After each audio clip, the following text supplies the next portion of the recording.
I think any mobile health entrepreneur needs to learn how to create value out of data, and that's a skill that I didn't anticipate would be necessary as going into founding this company, but it's absolutely instrumental.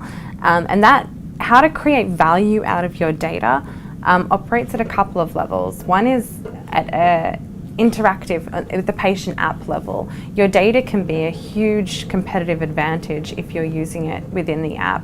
For example, we're building algorithms to understand which patients engage and don't engage and deliver unique interventions to them based on that data.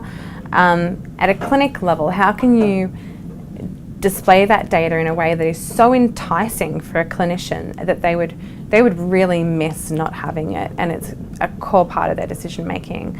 And for us, that was a couple of things like simplifying the data that we show. We've got a traffic light system, red, yellow, green, to show a patient's status, and very high level kind of kernels of data that are meaningful to clinicians. So you need to empathize with a clinician and understand what's meaningful to them and high priority.